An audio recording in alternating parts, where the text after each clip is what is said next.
sebuah ekor truk terparkir, remaja di Pekanbaru tewas di tempat. Dengan Bu Novi. Oke, yang pertanyaan pertama itu, apa yang menyebabkan remaja di Pekanbaru tersebut menabrak bagian belakang truk yang sedang terparkir di pinggir jalan? Oke, apa penyebab? Maybe kalau dibilang jalan apa namanya nih, dekat pasar terminal Akap ya, berarti arah di sana ya, air hitam. Itu kan karena setahu Miss itu tidak ada lampu jalan ya, tidak ada lampu jalan karena Miss pernah pergi di situ, lampu jalannya redup. Terus memang salah, kayaknya ini dia parkirnya di pinggir jalan. Jadi kan sebenarnya itu jalan tuh ada space tanah sama aspal kan. Ya, ini kalau Miss lihat di sini dia di pinggir jalan. Berarti sebenarnya truknya juga salah. Gitu. Ditambah dengan lampu yang kemarang. Ya,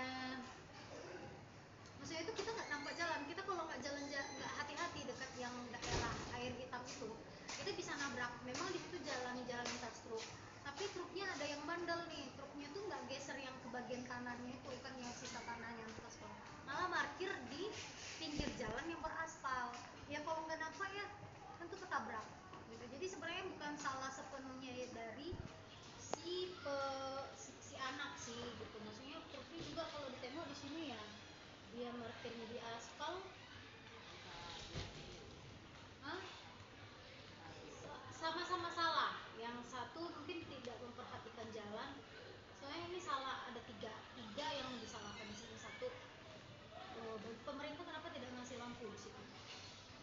Nah, gitu. Toh yang pengguna jalan di situ bukan pengguna jalan yang besar-besar, tapi yang mobil biasa, yang motor biasa gitu. Terus yang kedua, mobilnya kenapa parkir di pinggir jalan?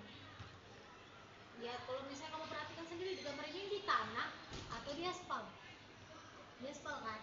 Ya udah, berarti juga truknya sebenarnya juga salah. Terus si anak kurang hati-hati. Jadi sebenarnya ada tiga sih yang salah kalau misalnya dari sini ya.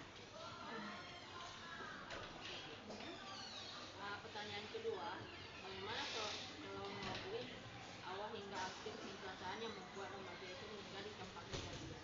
Ya kalau kronologinya ya mereka bawa motor, terus ya mungkin karena tidak nampak ada, ya kita nggak tahu lah, entah dia bercanda dengan kawannya atau bagaimana, karena tidak nampak jadi kan ya ketabrak belakang. Oke, pertanyaan ketiga, apa saja kondisi lingkungan di sekitar lokasi kejadian yang mungkin mempengaruhi terhadap kejadiannya kecelakaan tersebut? Lampu jalan. Karena ini sudah pernah pergi ya ke daerah itu ya, itu tuh nggak, kalau arah air hutan udah, itu lampu tuh nggak ada, lampu jalan itu nggak ada. Terus Oke, pertanyaan keempat, langkah apa yang seharusnya dilakukan pengendara maupun pemilik truk untuk mencegah terjadinya kecelakaan seperti dalam cerita itu? Satu, yang pertama, sebagai si pengendara motor ya lebih berhati-hati. Kita tidak tahu ya dia pakai helm atau enggak gitu ya. Kemungkinan besar dia nggak pakai helm. Makanya dia langsung tewas di tempat.